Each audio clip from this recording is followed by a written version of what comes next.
Здравейте хора! Здравейте криминални ентусиасти! Вие сте с убийствени хроники. Днес ще ви разкажа за едно дете, което беше известно на властите само като Бейби Грейс. Искам да си представите нещо. Една сутрин рибар излиза в залива Галвестън, Тексас. Времето е спокойно, слънцето се отразява във водата. Нищо необичайно. Докато не вижда нещо да плава във водата. Син пластмасов контейнер. Взима го в лодката, отваря го и светът му се преобръща. Вътре има тяло на малко дете, без име, без документи, без следи кой е оставил това дете да умре така. Това е история за власт, за страх и контрол. И как едно дете губи не само живота си, но и името си преди светът завинаги да я запомни като Бейби Грейс. Аз съм Жаклин, а това са убийствени хроники. Истината винаги излиза наяве, дори когато някой се опита да я хвърли в морето.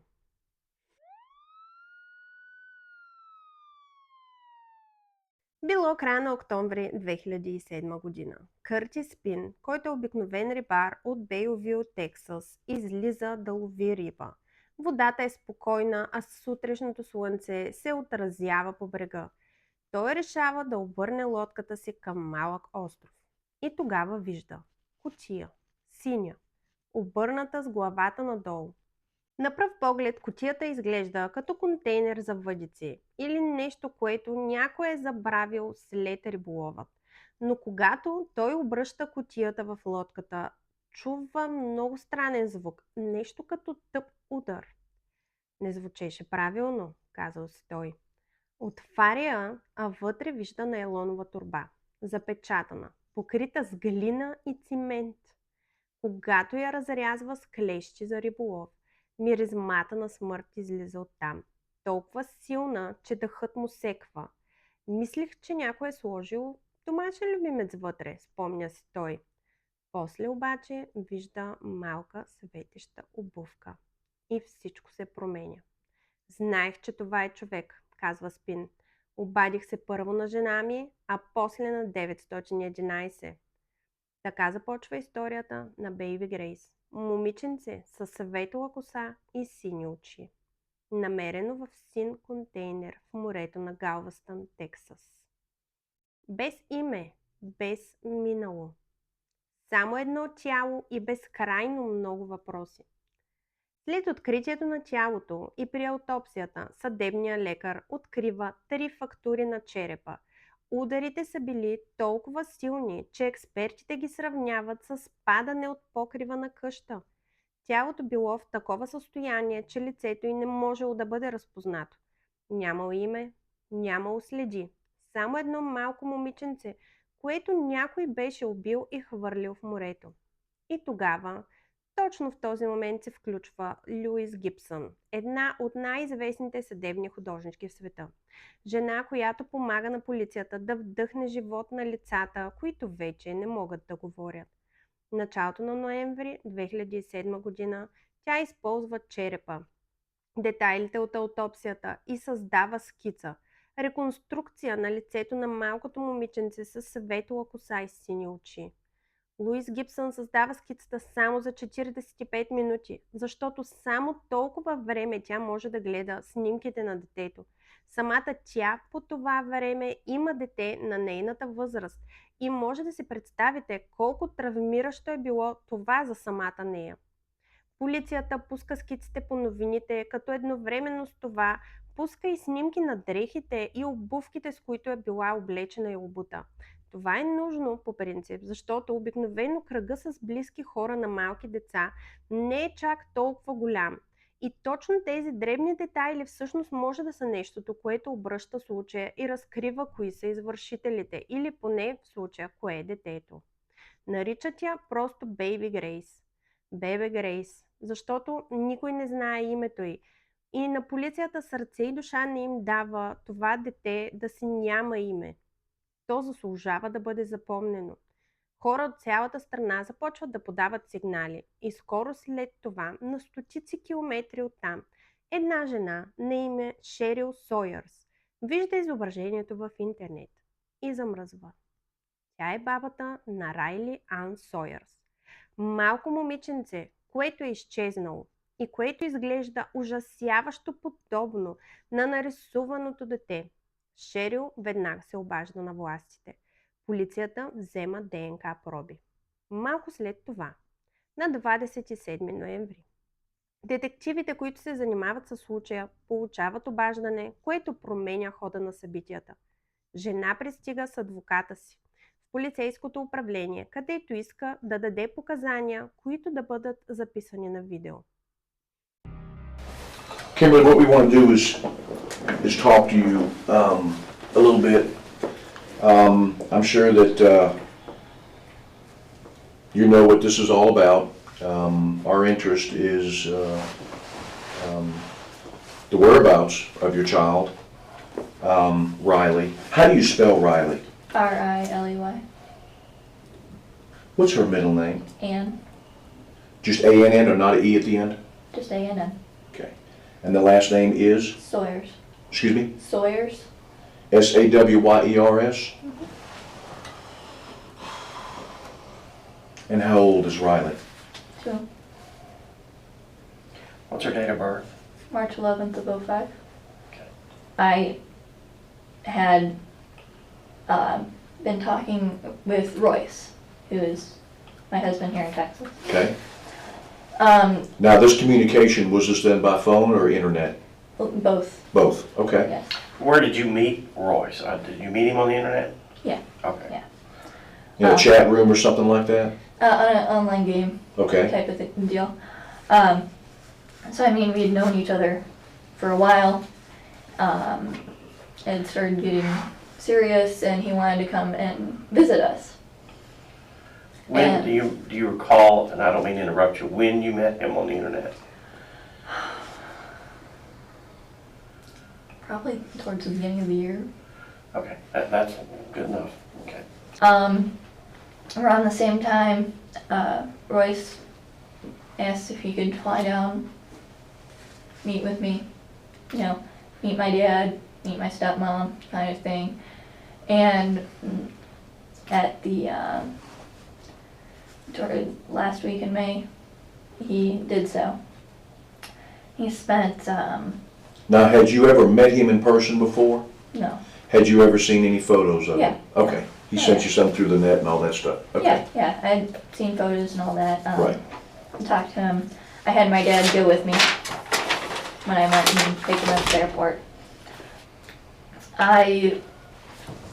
He purchased Riley and I tickets to go and visit him in where he lived in Texas here. And where was that at the time? Where was he living in Texas? Exactly where y'all are at now? No, it was Veranda Apartments off of 1960 in Spring there. Okay. And when have y'all moved? You moved out of there because you have a different address now? Yeah, just like this past couple weeks, Okay. we moved in with his parents. Okay. Was there any specific reason as to why? Was it financial that y'all moved in with the parents? Yeah, because they knew in order to get Riley back, there was going to be attorney fees, and you know they wanted to help him out as much as possible to try and get through this so we can get Riley back, which they didn't know. They still don't know that it. Anyway, They don't know what? they don't know Riley is baby Grace. Riley is baby Grace? I'm positive. All right. Talk to me about that, please. Take your time. Yes.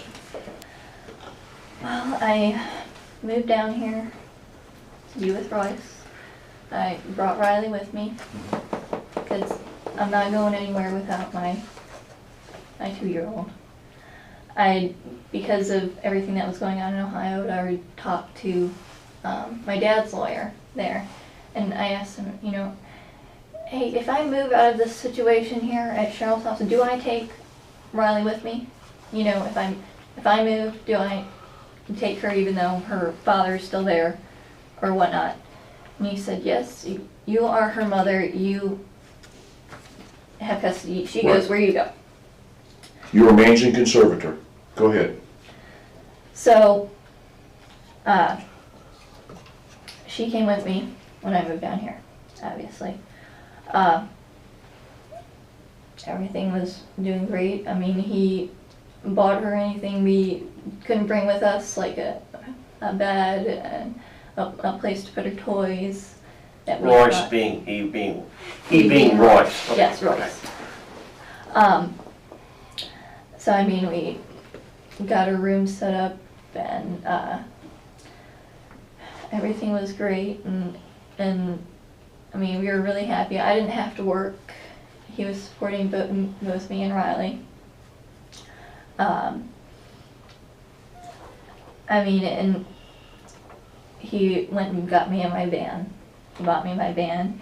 We were going to talk, and we went into talks with a house builder. Mm-hmm. He was going to buy us a house. But over this, he started to realize, you know, Riley had some discipline issues, which I knew. Okay. I knew before I even left Ohio, I knew about that. I mean, when I moved down here, I was just getting to the point where she would sleep by herself. Okay. She had always been spoiled when we were living at Cheryl's house. Mm-hmm. Riley would be sleeping with Cheryl, would be sleeping with me. She wouldn't sleep in her crib, she wouldn't sleep in her bed. She slept with someone. So I was just starting to get her to sleep by herself, you know, and be okay with it, not come and wake up and all that. I also knew because of the situation in Ohio, all the tension, too many people around, that she had some listing issues. She What kind of issues, babe? like following orders, Okay. listening to us, All right. not really saying please and thank you kind of thing. Well, then, let me just ask you this. Had you ever seen him spank her? Yes. I mean, he really kind of tried to stay out of it at first Okay. and say, you know, hey, you're the mother, but look, you gotta do something. When we went to that realtor about the new house, that's when it really started with him. And I mean, What really started with him? we need to discipline Riley. Okay. He'd also been hearing it from his parents. His mom and his dad had seen how she says she wants things, which is normal. Mm-hmm. And they would try to get her to say please, or you know, and if you took something away from her, she would go into a crying fit. Mm-hmm. And an unnecessary length of time for a crying fit. Okay. And I mean, they saw this and they were telling Royce, look, you gotta do something. She needs to behave better than what she is. How do you know that Riley is baby Grace? Now, the day it happened, it was Wednesday, I believe, in July. Wednesday in July? 24th, I'm almost positive. He decided to stay home from work. Called in and said he wasn't feeling well, but he really wanted to stay home and make sure I was disciplining Riley. Okay. Like he had told me, look, she gets bad, you go for the belt. You don't take it.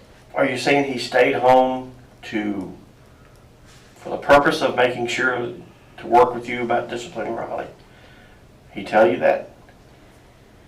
I think originally it was going to just, he wanted to stay home, but I knew he wasn't completely convinced that I wasn't doing what I was supposed to be doing if she acted up and he wasn't home. So he wanted to monitor your disciplining activities with Riley? Yeah. Okay. Okay. Now, and I mean, prior to this, he did, you know, show me and introduce me, this is the belt. And then, I mean, it just escalated from there. We tried, you know, he's telling her, you don't say I want or I need, you ask for it and you say please. And he was trying to, he said, we need to break her. He used that term. Okay. He said, we need to break her and make her do that. And he said, look how well it worked with how she goes and stands in the corner. So, I don't know how it escalated into anything she did if it wasn't what he wanted her to say. She got a belt whooping. She screamed. She got a belt whooping. She got her head shoved into a pillow on her bed. Or on the couch. Face down? Yeah. And then he started to, Now this is all happening on the same day? Okay. yeah. And then it started to be, well, that's not doing enough. Because she's still screaming. So he told me to go run some water in the bathtub.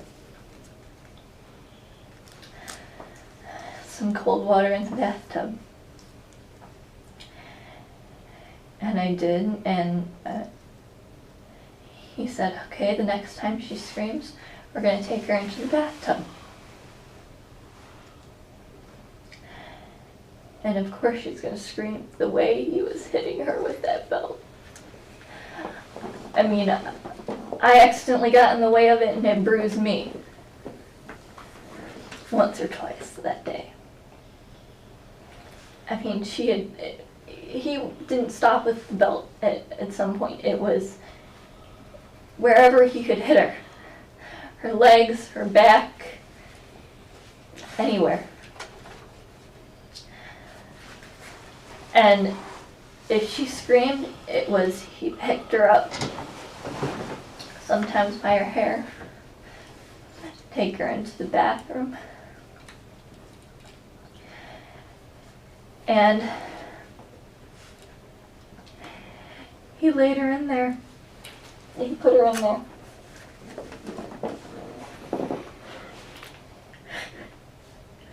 And she started to scream. Or he had her stand up and wanted her to say a certain phrase, like, can I have some milk, please? And if she didn't say it, he would smack her with the belt. And the moment she would scream, he would take her and shove her into the water. And I mean,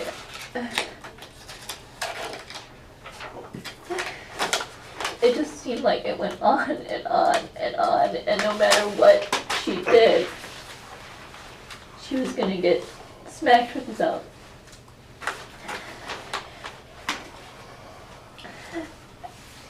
And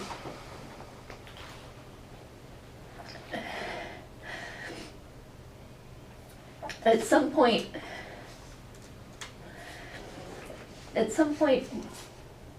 he stopped it. He stopped it so he could give her some Tylenol and put ice on her bruises and have her lay on the ice packs. And we didn't have enough ice packs, and we had some freezy pops that he laid down on a blanket on the floor to let her lay on. And so it stopped. And he said, we're just gonna, I think we've done enough for today, and we're just going to take care of her now. And the ice will help with get her bruises down, and the Tylenol, and he had some biofreeze to make her numb that he put on. And I thought it was over.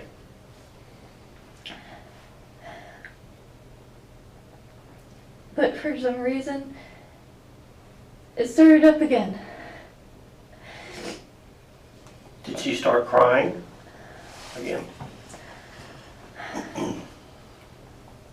I don't think so. I think Was she conscious? yeah, She was awake. she was awake. And I mean, she was just trying to recover, and we had the ice on her, and we had given her the medicine. And I don't know, but he started it up again. He did? Yeah. Okay. But you don't understand why? You don't recall her crying or anything like that? No, Okay.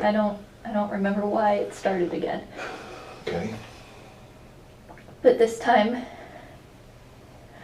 I think it was even worse on her. Because he went and he switched out belts. This one, he was using wasn't thick enough. And he took a thick leather one. He's now started using a thicker, A okay. thicker belt. Yeah. Was it a dress type belt or like a Western style belt? It was black, interwoven, heavy leather, the kind where it doesn't really have holes, but you can Right. put it through wherever. Does he still have this belt? Do you know where it is? He threw it out. You don't know where? Okay. What about the first belt? And he threw that one out too. Okay. Do you know where that belt is? Okay. But So it started up again. it started up again, and it was even harder because it was a different belt. It was thicker. It hurt more. And he just kept hitting her if she didn't say what he wanted her to say. At this point it was, Mommy asked you a question, you answer her with yes ma'am or no ma'am. I ask you a question, you answer me yes sir or no sir. And all he wanted her to say was yes sir, yes sir, yes sir. And he was screaming at her to say yes sir. She didn't say yes sir, she was hit with a belt. Where? Anywhere on her body. She was standing up, and it did start. You go over to the couch, you bend over, and he does it. But now it was, she's standing up, it just, wherever skin is exposed. Okay. It just got to a point where she didn't say yes sir. He said, you say yes sir right now. You listen to me. I asked you a question, you say yes sir. She didn't say anything, she'd be hit. I mean, and if she tried to run away, it got to the point where he would go and grab her and and throw her across the room. Or he would go after her with the belt and take her around her neck and drag her back to where she was supposed to be standing.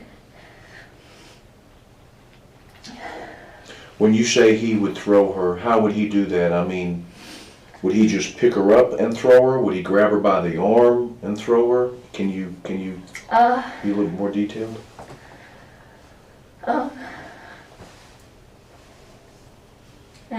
I guess it depended on what he could grab. If she was running away, I mean,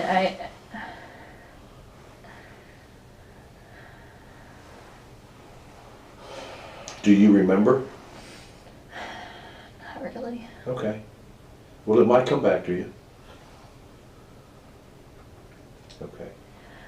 I remember it hitting so hard one time you could hear it, a crack on the floor. You could hear. Okay. Explain that again now. You would do what? We have all tile floors, and the one time you could hear her smack on the floor. When he would throw her? Yeah. Okay. Tile floors. Yeah. The tile floors were in what room? It's the entire house.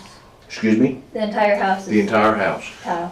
What room was this occurring in mostly? I mean, I know you had the bathroom, and that was when y'all would, or he would put her in the water. Mostly the family room. Excuse me? The family room by the couch. family room? Earlier it had been in her room a little bit, and that's where the pillow, him shoving her head into the pillow if she screamed. Okay. But mostly it was right there in the family room. Okay.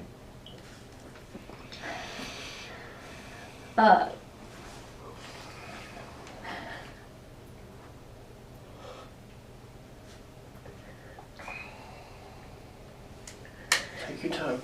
You're okay. You're doing very good.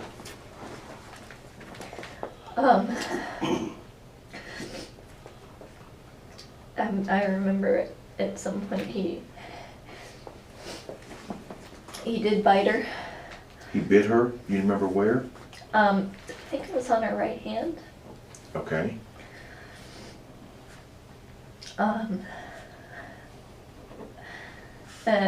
He said he accidentally did it. I don't really remember. There was a point where during this she said, "I love you," and it stopped for a brief moment. She said that to who?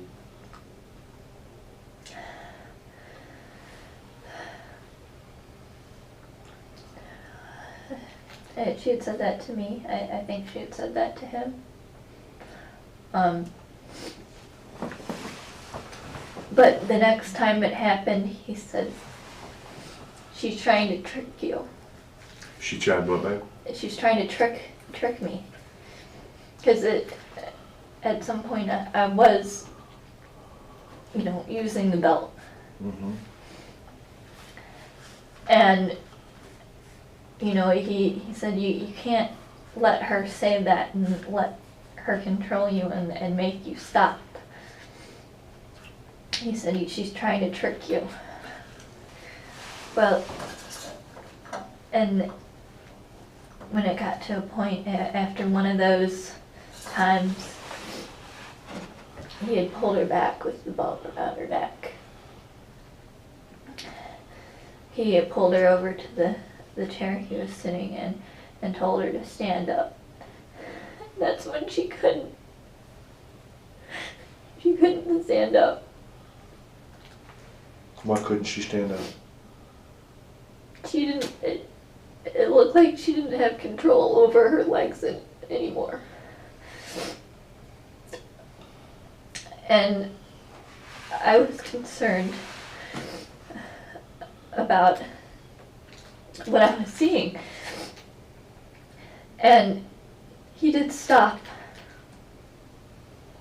at that point. But he stopped, but he told me this is just another act. It's just another her trying to get us to stop beating on her. She's just pretending. So he held her for a little bit, and he tried to get her to stand a couple more times. But she couldn't.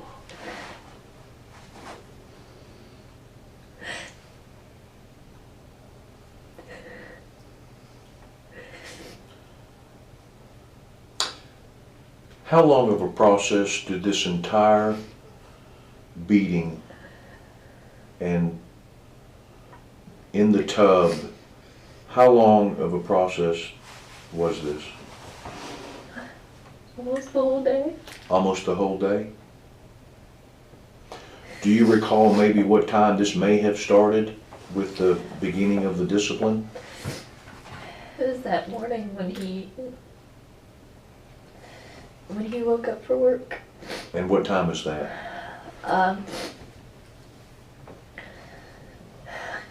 Probably around 6. So he made the phone call and called in sick. And then sometime after that is when the disciplinary action began. And do you recall maybe how long in the day? I don't know, it was well into the afternoon. Well into the afternoon. And kept saying that she's faking, she's faking. And I think he finally realized that she's not really faking. She really can't stand. And he gave her some more medicine. What kind of medicine? Tylenol, Okay. one of those chew tabs. For children? For children, yeah. Okay. He had given her the chewable Tylenol. And she was having problems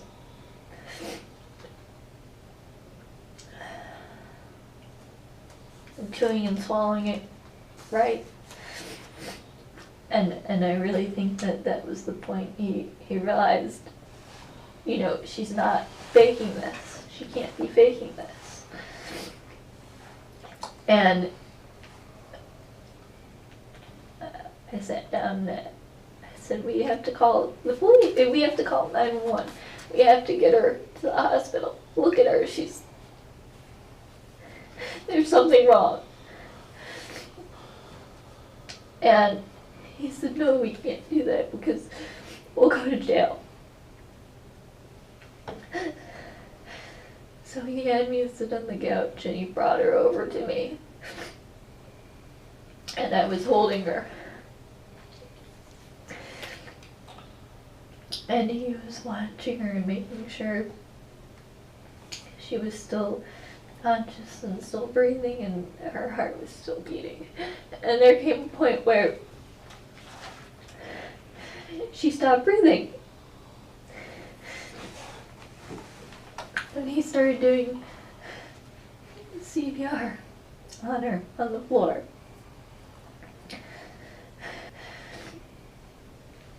And he eventually just had me sit on the couch and handed her to me.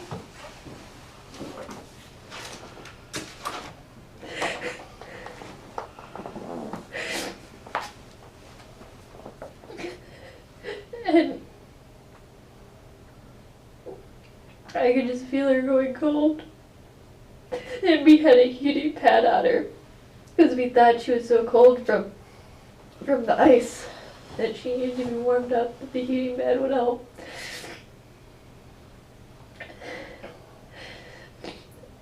Wasn't helping, and she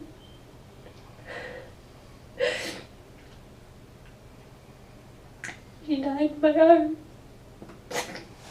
Нека ви разкажа малко за Кимбърли, майката на Райли. Кимбърли Дън Тренър израства в Охайо. Преди трагедията с Райли, тя води живот белязан от несигурност. Живее със своята майка, Шерил, и разчита на социална помощ.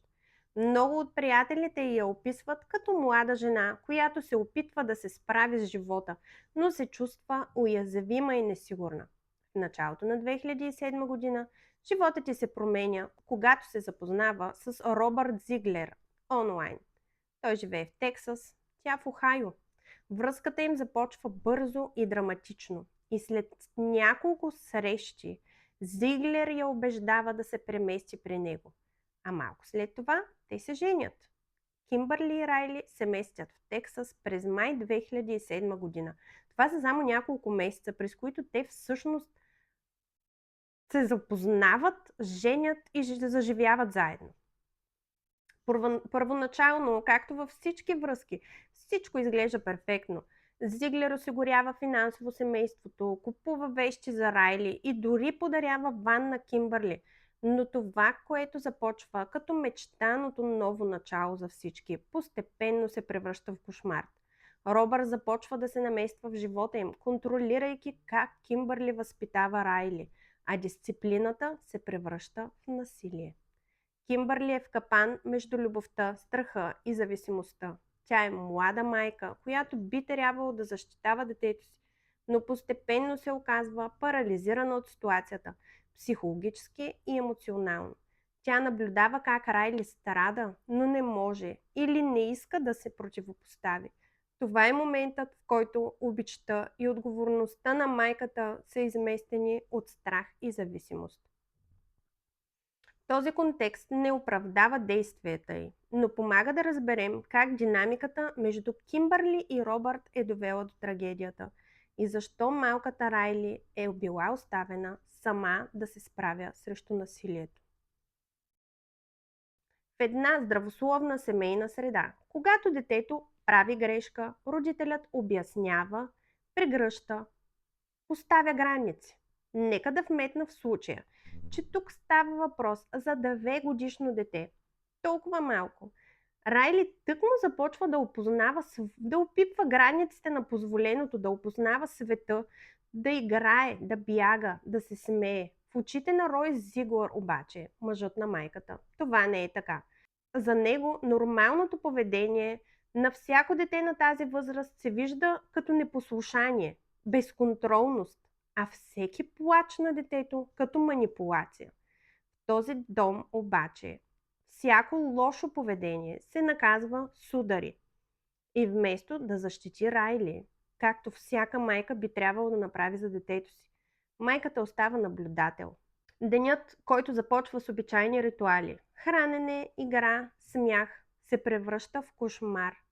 Момиченце, което би трябвало да е защитено в дома си, остава беззащитно, а светът отвън няма представа какво се случва зад затворената врата. Това е моментът, когато дисциплината се превръща в насилие, когато любовта и грижата трябва да присъстват, но отсъстват. Това е деня, в който немислимото става реалност. И от този ден нататък светът познава Райли Ан Сойърс като Бейби Грейс, момичето, чието живот е загубен, но чиято история няма и не искам да бъде забравена. След като животът на Райли внезапно спират, апартаментът в Тексас се превръща в място на паника и отчаяние. Зиглер я поставя в банята и я покрива с кърпа, казвайки на Кимбърли: трябва да почистим, да се оттървем от коланите и възглавницата. Сякаш това е просто неприятност, някаква злополука, от нечовешки живот. Същата вечер двамата отиват в Уолмарт.